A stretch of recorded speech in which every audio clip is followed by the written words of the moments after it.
Ah, I am live. Sorry, I just suddenly realised that I'm live and I'm not saying anything.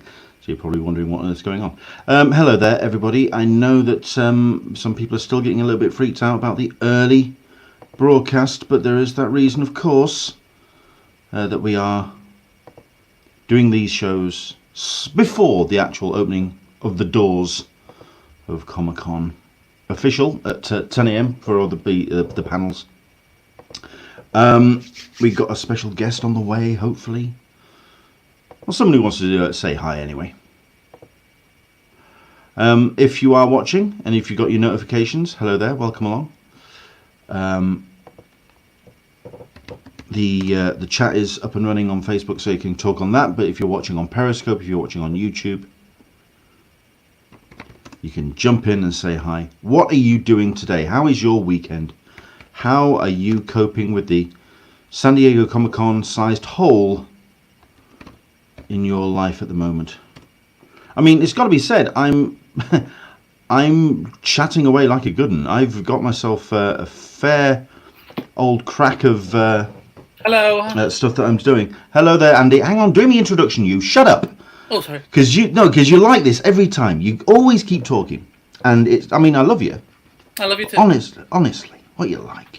But no, yeah. If you want to jump in and let us know, number one, where you're watching, what you're up to, what you are doing to, like I say, fill that Comic-Con sized hole in your life. I mean, it's got to be said, I'm very much living Comic-Con like I would be. In that I've got no sleep. My skin is a wreck. I've got spots all over the place. I didn't sleep last night because I stayed up for the Eisners. Stayed up a little bit longer because there was another live stream, which, my God, if you get the chance to go and watch it back, I don't think he's going to do another episode of it. But John Sirtris, who does Word Balloon on Periscope, Facebook, and YouTube. My Lord, go and check it out because it is very, very, very impressive. He basically got involved with the Benson sisters and a whole bunch of comic personalities, and just had this rolling 4-hour live stream, which was absolutely staggering. It was very loose, very informal, and a lot of fun. A lot of fun. We'll jump in with your comments, of course. One or two people. I mean, this is where, you know what? Chuck is saying he's visiting the convention center and photographing the one cosplayer there. Chuck, if I send you the link to the hangout, can you join us? Because that would be awesome. If you could actually jump in and say hi, because that would just be great. I'm tempted to. I think I am. I'm going to have to send you the link, Chuck. Because I would absolutely love to. I mean, I think we all would love to see the convention center as we are right now. So I'm going to very quickly go to my messages, and I'm just going to send him the invite, and we'll see what happens. Because I'd love to see the convention center today. Because I mean, today it's got to be said, it's the one which is really starting to hit me in the heart. I'm not going to lie. I mean, we've got Ian O'Hara saying good morning. We've got Chuck saying hello as well. We've got a bunch of people watching. Thank you very much indeed for jumping in. Of course, if there's anything that you want to talk about, if there's any highlights from yesterday's coverage, do let us know. But tell you what, now we'll let him talk. In fact, that's not the problem. It's getting him to stop. Because we love him. You know him, you love him. It's Andy Bayback. Tell us, how are you? Hi guys, thank you for having me. I'm sorry. I did not mean. Never apologize for being who you are, and that's a message not just to you, but to everybody. Fair enough. How are you doing, Leonard? It's been a while. It has been a while, hasn't it? Yeah, not too shabby at all. I mean, obviously, it's a case of just keeping a track on what's happening. I mean, are you loving that the pop culture media are desperately trying to run their weekend like Comic-Con is actually happening?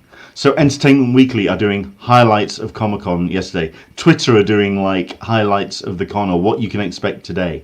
They're actually, everyone's trying to behave. It's almost like everyone's sticking their head in the sand and just going, it's happening, it's still happening, it's still Comic-Con, it's still going on. It's so funny. Yeah, I mean, I'm trying not to get emotional because this is one of the greatest events of an entire world, and the fact that we're just, this is where we are right now. So seeing, it's just so weird seeing like, oh, in an hour now they're gonna drop this panel on YouTube, and I'm like, this is insane. Like, I was like, I'm ready to live tweet, I'm ready to cover it, but like, it's just. Right, I want to ask you about this, and this is to the audience as well. Trust me, this is a group conversation, guys. If you want to jump in with anything that me and Andy say, by all means. But run this something past me. All the panels that you would usually have at Comic-Con are 45 minutes, which have that 15 minutes to swap the room round, which allow you to kind of take a breath, take a moment, see what else is going on, see where you need to get to. The panels that they've recorded, because they are hour slots, it's a full hour, and then you're on to the next link. And I mean, it's the reason why I've been saying I totally get the IGN live stream, because you turn it on in the morning and you just let it go. You know what I mean? It's like it's lazy Comic-Con. You just sit back and enjoy it instead of having to bounce from link to link to link. Say, for example, I sort of like need to have a pee at some point, and you press pause. And then you disappear upstairs for 5 minutes and then come down. Next thing you know, your day is wrecked as everything just kind of starts backing up. It's ridiculous. I mean, what panels have you been watching? What have you been catching up on? I try to catch because I love TV and movies. TV and shit. Say it. TV and shit. Oh, I can cuss. Okay, good. I love TV and shit, but I caught the New Mutants panel. Just because I'm so excited for that movie, even though we're never gonna get to see it. So like the only downside to that panel was they waffled on a little bit too much at the beginning about how they're gonna miss each other, and instead of getting to the meat of it, they kind of stuck the hills. But no, it was a good panel. So I enjoyed it. Yeah, and then I caught the Hellstrom panel, and I'm like, okay, how did? Because I missed it. How was it? It's an awkward situation. No. Here's the thing. It doesn't look bad, but it feels pointless. Oh man, that's a shame. Because because this doesn't feel like a Marvel show. It does not feel like whether it's the Netflix show, or the Hulu show, or the Agents of Shield, it just doesn't feel like anything that we're used to. And I think in this case it's a bad thing because it just feels like they're trying to get it out of the way and it'd be like, okay, we filmed that, Kevin Feige canceled us, let's just get it out of the way and then be done with it, because that's a shame. That is a shame. I mean, from what I saw of it, I mean, another thing as well about that particular panel, they spent 17 minutes with the cast bemoaning the issues that are happening in the real world, which is fine, and it's things that need to be discussed, and they are topics that need to be addressed. But 16 minutes at the top of a panel when you've got 45 minutes or an hour to kind of sell your show, I felt that was a little bit indulgent, and maybe some shrewd editing could have gone on there. I kind of glimpsed in on it, and all I thought was, it's a show trying to be scary, and I can't quite tell why. Yeah, it's almost like they're like, well, we have to cancel Ghost Rider, so we can't do Ghost Rider, but let's just pretend that we are Ghost Rider, because I mean, Leonard, I'm still so pissed about that, because one, I love Gabriel Luna, I love his character on Shield, but that was the only show I was excited for out of those two getting it out, and then when they canceled Ghost Rider, I'm like, you canceled the wrong one. Nobody cares about Hellstrom. Who is Hellstrom? And why is he spelled with one L when Hell is spelled with two L's? Yeah. No, I get you. I totally understand. Guys, if you want to jump in with your highlights, what panels have you been watching? I mean, we're at day 3 now, so maybe there's some things that you've watched on Thursday and Friday. Jump in, let us know your highlights. We got David saying, good morning all. Good morning to you, David. Where can I see the comments? They should be there on the left-hand side. You should be able to see them. Okay, well, okay. I mean, private chat. Oh, comments. There we go. Okay, now there you go. Now you can see them.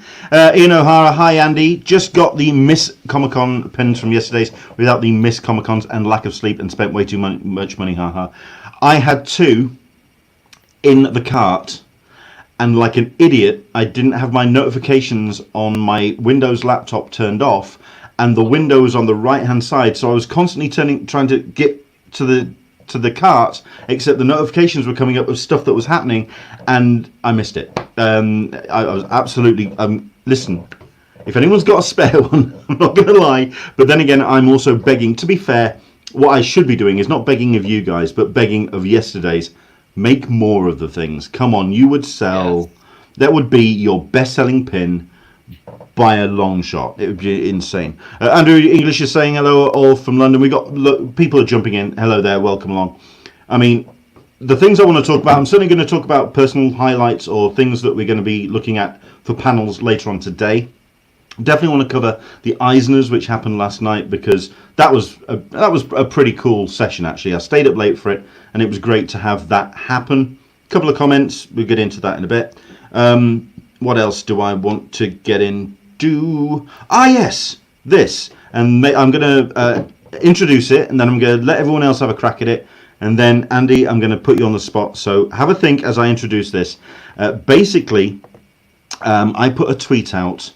Let's see if I can... Yeah, this is where I'm getting myself a little bit kerfuffled now. Bear with me, because I basically put a tweet out to celebrate those little things which don't necessarily are not official parts of Comic-Con, but are part of the flavour of the whole thing. So the tweet that I put out, if I could just bring up Twitter... SDCC, those little things, and I had some great responses as well. We had Bloody Horror Brie, how beautiful Gaslamp looks at night with all those overlays. Yes, I thought that. I mean, those are just elements for me of what Comic-Con is. The San Diego MTS going all out around the convention center. With the changing of the language. You've got Dothraki here, although it's got to be said, my first year I went out, it was Klingon, and I think actually that was possibly better. But for myself, and it still remains my favourite wrap that went up on the Hilton, because that is just art, man. That is art. That's the Legion wrap, of course, from 2000, I want to say 15, 16 perhaps, and yeah, it's one of those things which isn't officially part of Comic-Con, but make up the flavour of the whole thing. So the building wraps. I mean, I was also mentioning as well that it's great to see the building wraps, especially when and someone said when I posted that one, the guessing of what the actual wraps are going to be as they're going down the building. So that's rather cool. And I turned around and said, yes, it's fun to work out what the wrap is going to be on the Hilton, on the Marriott, on the Omni, and also what the dumpster fire of a film we're all going to try and avoid that goes up on the Hard Rock. Because is it me, or is going up on the Hard Rock the ultimate kiss of death? I can't be the only one who spotted it, because you've had like Pixels and Spider-Man 3 and... Every film that's gone up on the Hard Rock has been utter shite. Maybe it's just me. I don't know. So I mean, people, guys, jump in on the chat. You don't have to use the hashtag. Don't have to use the Twitter hashtag. But just say, what are those little things that make up Comic-Con for you? I mean, Andy, is there anything off the top of your head? Those not official CCI elements, but those things that just make up Comic-Con. Well, I remember when, I think this was the first time because Legion, that was in 2018, right? Oh, right, okay. Was that the last one? No, okay. No, I think that was the first time. That was the first time they were there, I think. Right. And that was the first, I was also staying at the Hilton. So like, I remember like when I got there, I'm like, what is this red? Like, and I had to like back out to just see like, what is this? I'm like, oh. I'm always really curious about people who stay in the Hilton when the wraps go up. Does it affect the light coming into the building, into the room? It has to, unless the mirrors are like, unless I don't know how it works.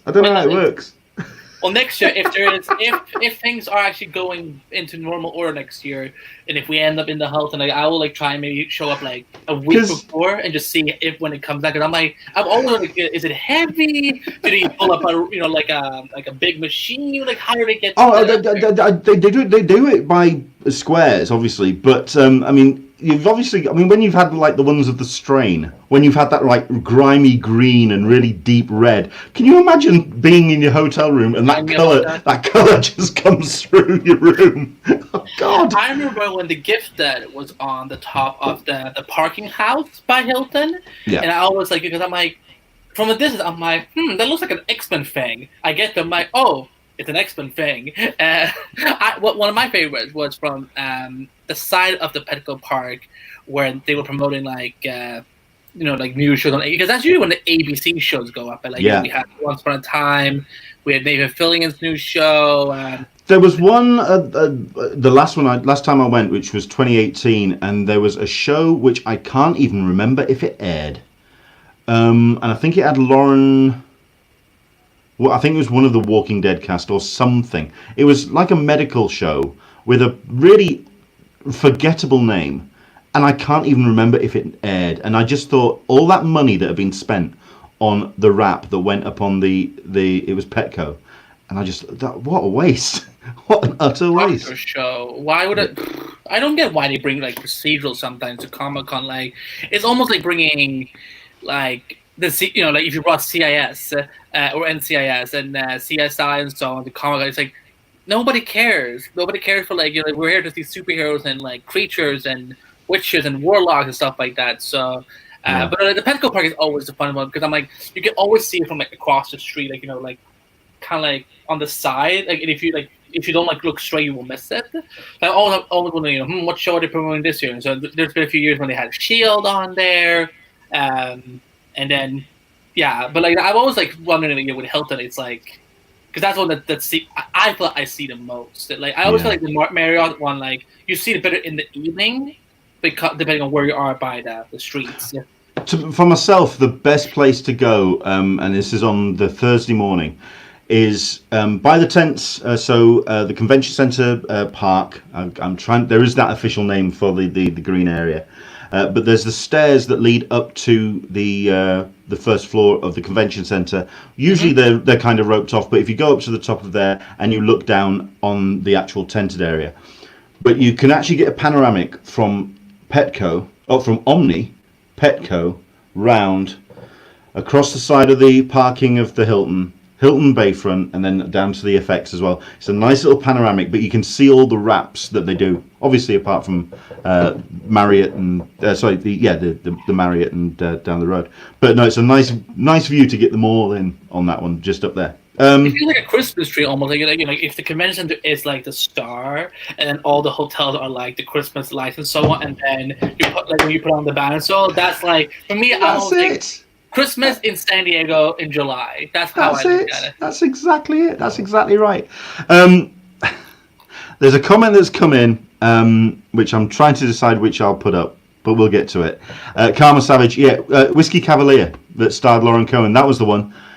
Did it even get made? I can't remember. Is it still running? Is it one of those shows where it's like on season 4 and I've completely neglected to know about? I've never... Let me see. There you go and have a look at that. Okay, drum roll. It lasted for one season. It began on February 24, 2019, and it was canceled on May 12, 2019. So it probably got cancelled way before then. Solicitor Meg, I'm old by the time the Petco party gets started. I just want a bed and a pillow.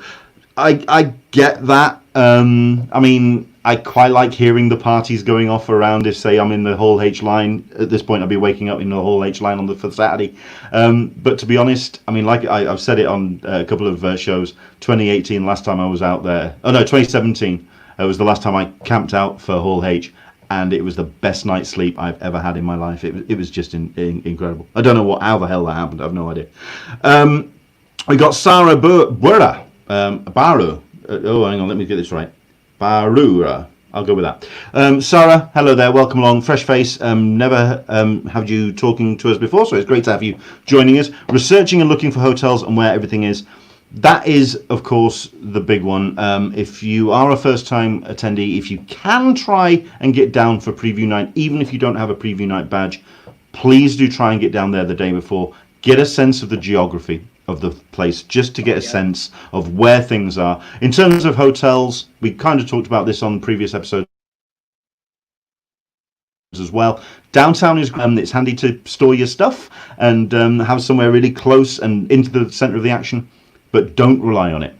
If you do get hotels a little bit further out, if you get hotels Mission Valley, there's plenty of ways to get down into town. You have the free trolley shuttles that get you into the center of the action down by the convention center. Don't panic too much about being too close to the action, unless of course you're one of those people that don't like walking too far, which is fine. I know.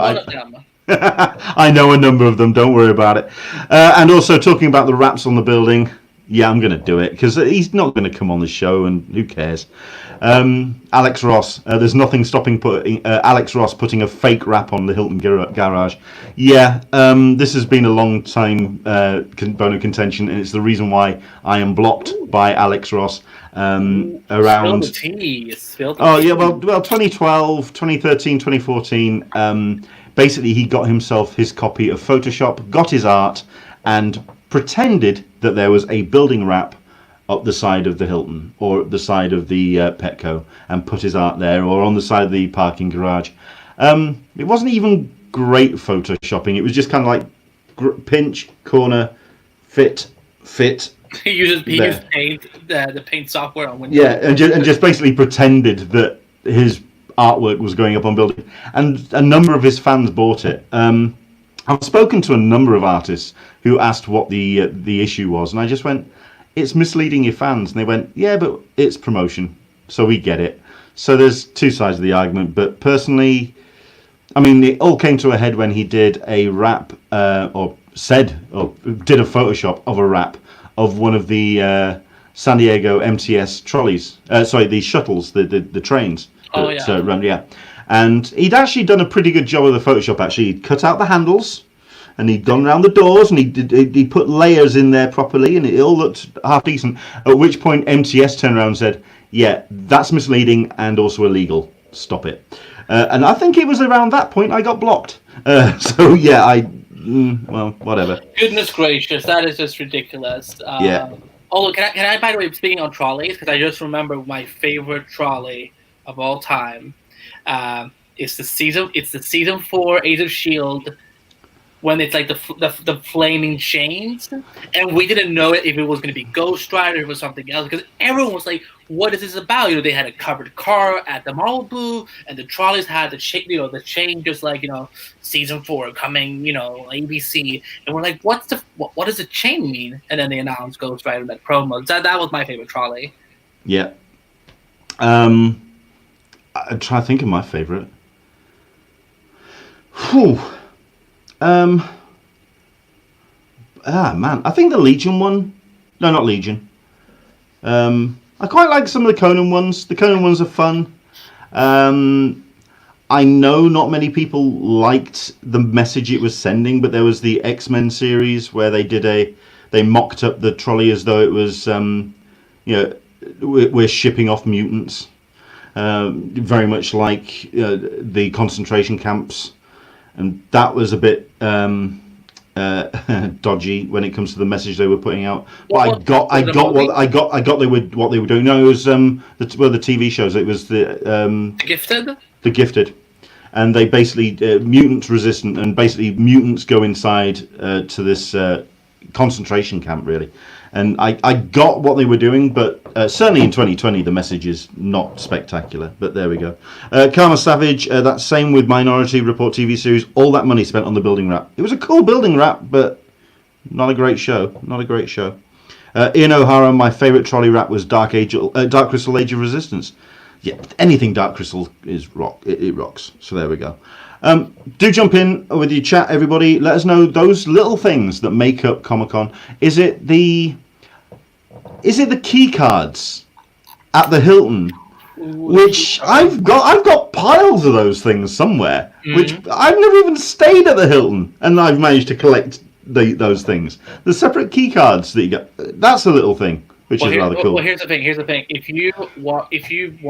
anyone who hasn't gotten to like the hotels and so on, if you like at Sunday afternoon, if you go up to the desk and ask very nicely, do you still have any, whatever it is, because it's mostly Warner Bros. TV anyway, they might give you a few and so. Because by Sunday, I just go down and like, I want every card that you have on the Arrowverse or Supergirl, Flash, whatever, and they just give it to me. By Sunday, they're not being used anyway. I mean, they're going to fade them out to put the normal key cards in place anyway, so they end up just collecting them. So yeah, absolutely. Toby saying hi. Good morning to you, Toby. Welcome to you. Thank you very much indeed for joining us. I'm trying to think of something else as well. Just those little things. Sweet Things. If Sweet Things wasn't at Comic Con, the ice cream or frozen yogurt place at the bottom of the Hilton, if that wasn't there, I mean, Caroline turned around and said, "There's that and the donut bar up on Fifth." Frankly, if those are the things that she's missing the most this year. But there we go. Right. What else have we got? Andrew English is saying the Stranger Things tram stop. I'm surprised no one's actually mentioned Snyder Cut and that. I could talk about the Snyder Cut if you want. I'd rather you didn't. It's all right. So there you go. Toby, I took some pics of the buildings that would normally have wrappings on them for anyone to digitally modify. Wink, wink, no judge. I've got a fair few of those. I know what you're on about. But there we go. Yeah, jump in between now and when we shut up, because we'll take this definitely through till 5-2, because then we'll crack on and let everyone enjoy the day and enjoy their panels, so that and get on with the rest of the day. Right.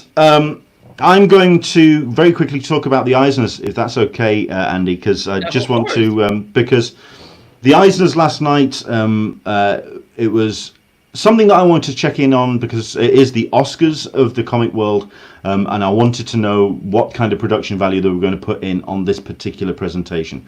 As it happens, it was a straightforward Zoom call with the mock-up. It cuts you out virtual background. They stuck the a Comic-Con background in the behind the hosts, which was Phil Lamar and also Jackie Estrada, who's the administrator of Comic-Con and has been for 30 years. So it was a pretty low production value show, and also incredibly quick as well, considering that the actual Eisners, which are held traditionally at the Indigo Ballroom at the Hilton Bayfront on the Friday evening, usually you're waiting for a slightly older actor to muddle their way through some foreign names, or you're having the talent that has won make their way up to the stage, say a few words, come off the stage, and there's some natural rhythm there. And usually I'm able to kind of type everything up, get an image up, and post it all up. Last night, he read the nominees, he told you who won, and then moved on. I actually had cramp by the end. I was like, oh God Almighty! It was hard work to keep up, but some great winners. I mean, the thing about the Eisners this year as well, which is the other element. Obviously, we had the story 3 weeks ago about the website being particularly antiquated. It was hacked. The security was particularly lax. It wasn't compatible with a number of modern browsers, which meant a number of votes, indeed a lot of votes, were invalidated. They basically messaged everybody who had voted and said, look, we'll tidy things up. Can you re-vote again and just get some votes in? So it became more a case of, if you were nominated back in February, March, that was your win. I think most people in the industry took that as a win. But to be fair, you also had the people that did win, and Mariko Tamaki did very, very well. Christian Ward for colorist, and also for one of the books which he was on. That was great to see. Stan Sakai walking away with not only best letterer, but also best collected work for Yazaki, and also he got himself into the Hall of Fame. The Hall of Fame for myself, I've tweeted out earlier, I've only squealed 3 times when watching the Eisners. When I went and attended, and Dave Gibbons and Karen Berger, both of which obviously major players in the British invasion of comics. When they got inducted into the Hall of Fame, I squealed, and last night I squealed especially hard, considering that Bill Watterson, the creator of Calvin and Hobbes, finally, how he's not even in the Hall of Fame to start with is beyond me. But he was inducted last night, which was cool. Stan Sakai got inducted as well. You had Alison Bechdel, of course, from the Bechdel test. She got inducted. And also Louise Simonson, famed X-Men editor. She got inducted into the Hall of Fame. All of the Eisners are available on the YouTube channel. Do check it out. It's, like I say, done and dusted in 50 minutes, if that. So do go check it out. Aaron Nabus, the Eisners, was awesome. I've only read 3 comics that were nominated. Yeah, it was good to showcase some smaller books. It was good, was that? I think my friend Michael Dooley and the rest of the judges picked a diverse selection of comics to be voted on. Lots to dive into. Absolutely. It was a pretty cool presentation. I mean, I was going to go through all the slides, but we've got Andy here, so we'll spend time talking to Andy. Oh. No, it was something to celebrate, and the great thing about it is more people. It's like Phil Lamar said at the beginning of the whole event. It was possible that more people outside of the industry were watching the Eisner Awards than actually would have been attending in the Indigo Ballroom, because it is one of those things which does come a little bit down the pecking order when it comes to Nerdist Party, EW Party, or all the parties around town, or then camping out at Hall H, and then down the bottom you've got going to the Eisners. I like the Eisners. I think it's a great way to see these icons all in one room and backslapping each other and having a great time. So there's that. I think the only other thing as well to mention as well, that the Bob Clampett Humanitarian Award, which is part of the Eisner presentation, that was given to the Hero Initiative, which is excellent. Obviously, we've had some issues with such organisations which do give and support to artists and creators when they are in legal and financial difficulties. The Comic Book Legal Defence Fund obviously has got its own backyard to sort out. But Hero Initiative have always been there for retailers, for creators. You've had the sketches that Jim Lee has been doing. Those went into the Hero Initiative because they are part of Creators for Comics. It was just great to see them being recognised for their work, and certainly for what they've been doing over the last year and over the course of the pandemic. So it was a good recognition of that hard work. And of course, just to finish up on, there was also the Spirit of Industry, the Retailer Award, which went to a comic book shop in Spain, in Seville in Spain. How cool is that? A small little shop which is in there. It was excellent. I think it was just a really nice recognition of the internationalness of San Diego Comic-Con International. Carol Harrington Burns is joining us. My first Eisner Awards. Usually I'm leaving Indigo as you guys are waiting to get in. Yes. I think there's like maybe 40 of us that sit in the area behind all the velvet rope and stuff. But yeah, I think it's a good recognition of the talent that's in comics at the moment. And you've got Aaron Nabus who's saying, "Yo, Andy, miss you, brother." Yo, Aaron, missed you too. Yo, man. Yo, whatever the kids are doing these days with their fingers. So, I mean, what would you be doing? I mean, I think you responded to my tweet and saying you'd be running from press room to press room. What would your con? I mean, well, yeah, what would your con be consisting of at this point? Well, first is usually like the chill stage. So I go around the con floor, go to a bunch of vendors and Artist Alley. I have a few friends that are always set up there. I will try and catch up with friends and so on, because when I get there, I see everyone basically. And then Friday and Saturday is like when I'm usually working. Saturday is the busiest because, and I'm Warner Bros. TV. If you ever see this, I love you, but you don't need to put all your shows on Saturday, so we have to pick and choose between what rooms we want to do. Because man, like Leonard, because everything is happening at the Hilton, like you have to run up and down between floors to go to each press room, and it's, if we could just have it in one room and we can all still stay seated, and then they just go one after one. You don't have but Warner Brothers are Warner Brothers. It's fine. But Fridays, like I do a few rooms, and then that's why I do some parties as well. So I decided never actually going to go to the Eisner Awards, but like something when I get back to the Helmets in the past 2 years, I always see people coming out, and so I'm like, I was like, oh right, that's where they have the awards and stuff. Because I never I don't think I've ever been to the Indigo Ballroom. I was supposed to go to one time for some DC panel, and then I got distracted by a friend that I hadn't seen in a while, and then by the time I got to it was over.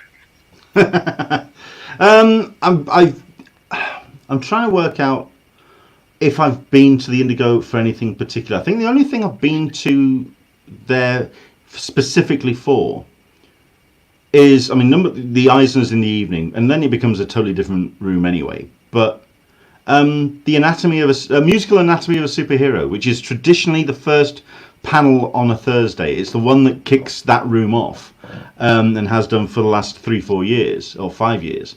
And you're talking amazing talent doing the work week in, week out on shows like Supergirl, like Legends of Tomorrow, like Arrow. You've got all the films of the moment, and some real kind of musical icons. But it's usually it's a deep dive kind of thing. So if you're into your music for genre television or film, for that panel, and I was hoping that we were going to be having a virtual panel to replicate that. All those panels that that make up the framework of Comic-Con. So, for example, a John Barrowman panel. Why isn't there a John Barrowman panel? I know the Great Debate has now got its own show on Sci-Fi, but why have we not got a Great Debate panel? Considering Comic-Con is where it started, come bring it back to the house. You know what I mean? It's a couple of those panels that we could have done just in there.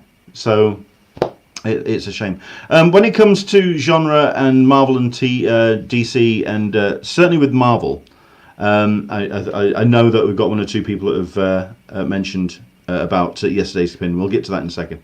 But Marvel, the one thing I'm going to be paying very close attention to today, it didn't happen yesterday, but certainly it did on the Thursday. You had that drop-in panel, which was Joe Quesada talking about Marvel Storyboards, which is his new documentary series. And I know that Hugh Jackman's involved, and it was a drop-in.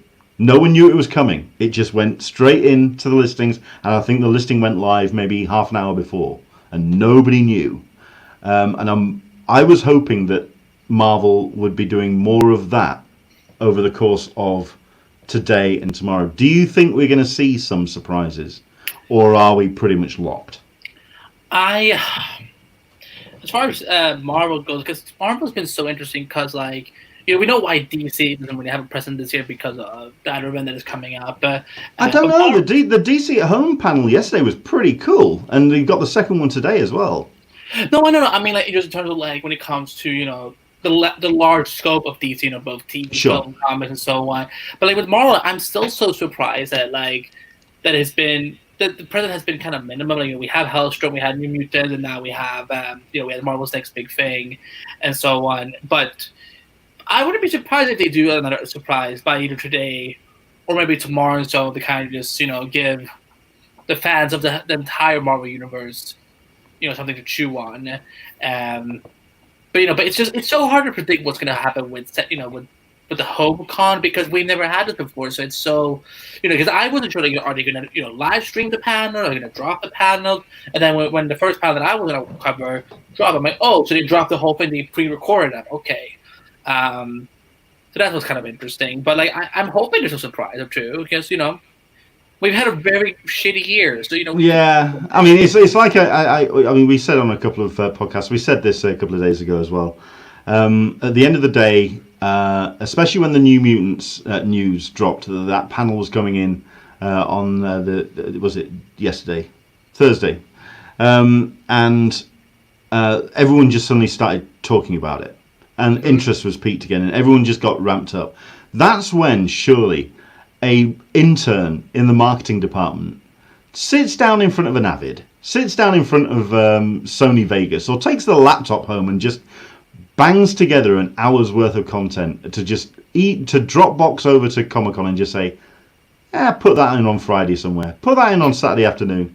You know what I mean? Just it doesn't take much to do. This is Virtual Con. You can do whatever you like.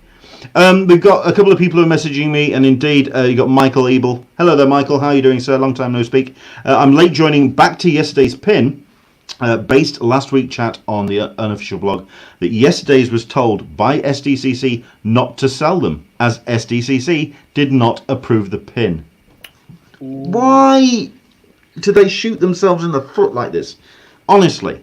But they did allow a small allotment. That's the reason why the I Miss SDCC pin was only a small limited amount. And if I just bring up this is the page which is currently yesterday's, which I've just dialed up, because those the Comic-Con at Home exclusives are now official. So the I Miss SDCC. Oh, there it is. Okay. But they've taken the I Miss SDCC off it, and it's now just the convention center, which is fine. That's nice. And then you've got the Hall H pin, I suppose. But the I Miss SDCC version of that pin, that is it, man. That is the desired. Miss San Diego. That's the one. That's the one for me. That's absolutely it. Well, I only had one thing I wanted to get from this con too, and Which was? It was the Funko disaster on Wednesday. Go on then, what were you after? I was going after Black Lightning, and okay, can I curse like a lot? Can I curse like? Not a lot, but you can curse. Go for it. Okay. The fucking hacks that got them Black Lightning Funkos and then went straight to eBay and selling them for $200. Fuck you sincerely. Fuck you hard. It's not exactly new. Well, I mean, number one, it's not exactly new, is it? It's not exactly new. Number two, I can't exactly say anything considering the last year I went out, 2018, I got a Funko slot and I deliberately flipped what I bought because it paid for my holiday. Of course, so I had, I totally get the mentality of flipping, but the fact that this is a virtual con, these are items that you can't physically get your hands on at a booth and make the effort to get to a booth, that it is something that you just log in on a website and anyone can do it. Yeah, I like that they picked they said the whole, you can only get one of these items, per Funko, basically. I can only say, one Black Lightning Funko and one Rachel Gould Funko. I just feel so bad because, it's given what's happening right now in America. Not to get too political. Black Lightning is a symbol of hope in this community. Someone that's that stands up against racism and so on. And the fact that there's only so much of those Funkos that are sold, and that a bunch of them are selling them for free $500. And I'm sure there's good people that that are trying to pay their bills, whatever. But there's some people that just want to take away other people's enjoyment of these characters and just sell it to be I love extra money and so on. Sure. So there's a tweet that I made that I rarely cussed on Twitter. I was so angry. I wrote all. And quite right to be so. Quite right to be so. Let's have a look at a couple of comments. Carol at Harrington Burns. I saw Jan Merriman twice in the Indigo. Brought the house down. Was it the same house that he then the backdrop fell on him? If anyone's seen that video, go. Oh yeah, it goes. I don't think it was Comic-Con. I think it was Emerald City. If you get the chance, go to YouTube and just type in John Barrowman convention back banner or something, and basically the scaffolding or the structure just collapses and pretty much falls on the stage, and it comes over and it hits the front row as well. So but he was such a gentleman. He just made sure everyone was fine, everyone was in a good mood. They let everything sorted out, the banner and everything. Oh, incredible. Peggy Richter is saying hi. Definitely feeling your pain, Andy. People can't compete with the bots. I can imagine there were a fair few auto-filled pages that was being utilised. I mean, Hi, Peggy. Yeah, I mean, I did get two myself. I were they, got. by the way? I no, not the Black Lightning. It wasn't me. I got the two Comic Con Talkin ones, and they're going to get sent to a friend of mine in the States. But once, I mean, actually getting through to the page was one bit, but the moment it got to that calculating shipping, and I think that's what hit everybody. Oh. I was sat there for 50 minutes. Oh, Yeah, I'm I mean, PTSD right now just thinking about. I had to sit sorry, there yeah, I know, I'm triggered. 35 minutes, and I was like sitting on Skype with my friend Nathan Black Lightning Pocket. I'm like, "Did you get in yet?" He's like, "Still calculating the shipping, brother." And I'm like, "It's only be come on now." And then like, "Oh, it's all." What do you mean sold out? What do you mean sold out? Like it's. Yeah. I sorry, I should have given trigger warning there. I'm Sorry about that. I'm sorry. No, absolutely. Carol is talking about the banner that fell. He was wearing a TARDIS dress and heels, and he was just an absolute gent. He went out and made sure everyone was okay. So listen, we're talking 14 minutes before we want to wrap up, because we want to let people go and enjoy the panels. And let's talk about then the panels. And by all means, Andy, do jump in with this, because it is all about the shows that people can see on Comic Con at Home Day 3, Saturday 25th of July. Okay, here we go. Let's start right at the top. Like, these are my recommendations, not necessarily the highlights that you may have. By all means, jump in on the chat. Let us know if there's any panels that we missed that you're going to be looking forward to. At 10 a.m, I fit these Warner Archives Secret Origins of Saturday morning cartoons. It's Leonard Maltin ranting and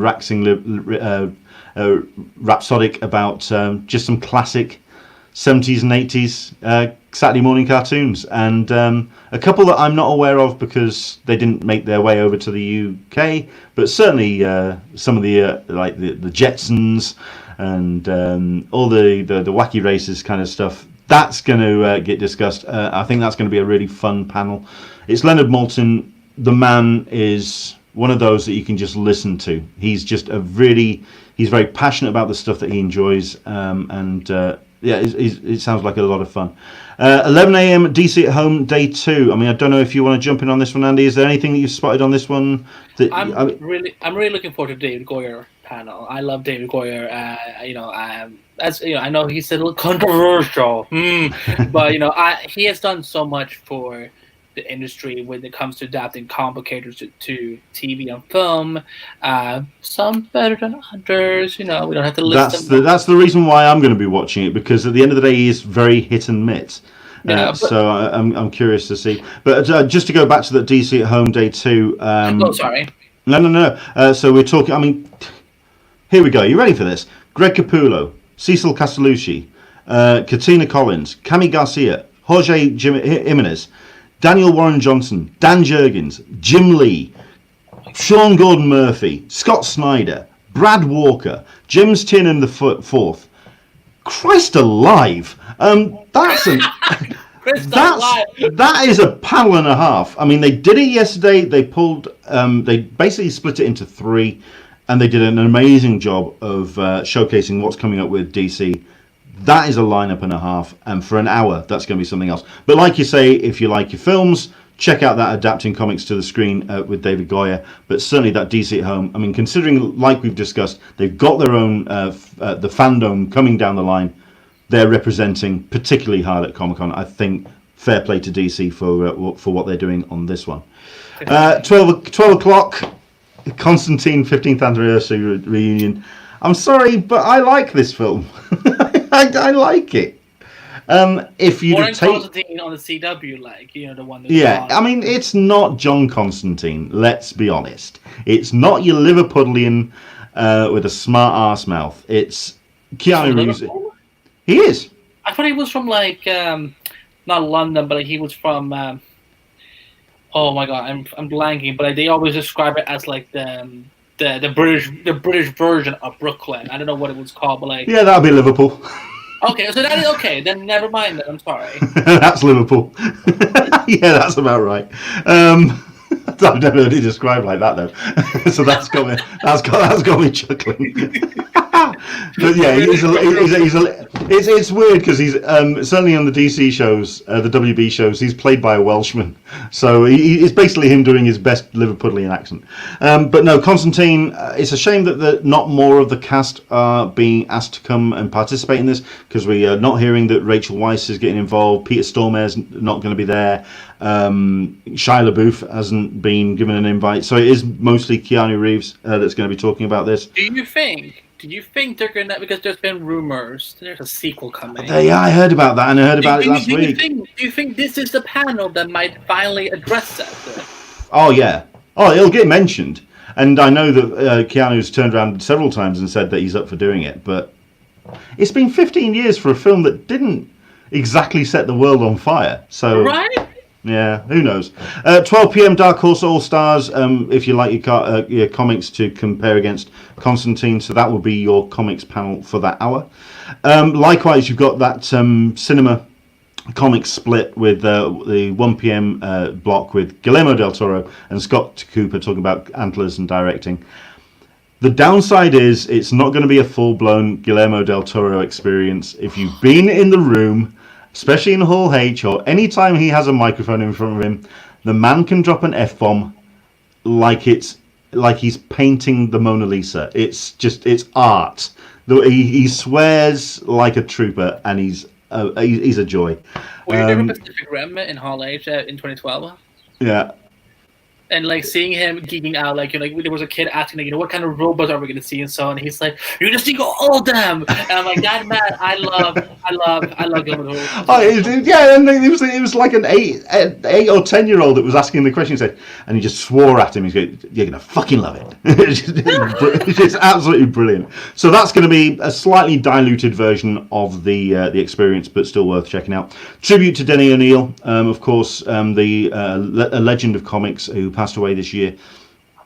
His influence on comics, ranging from his Green Arrow, Green Lantern books back in the 1970s, it transformed the tone of what comics could be, and certainly that's going to be an interesting panel, and I'll be watching that certainly. 4 p.m. You've got two programs that are happening. You've got Stumptown doing its ramp up to season 2, and you've got the brand new series from HBO, which is Lovecraft Country. I'm up for the Lovecraft Country, if anything, because it's something new, and anything which references H.P. Lovecraft, I'm down. So I'm up for that. I don't know if either of those two catch your attention. No, no? It's really just the last one. What do we do in the shadows? Shadows, yeah, absolutely. The show is so funny. Yeah.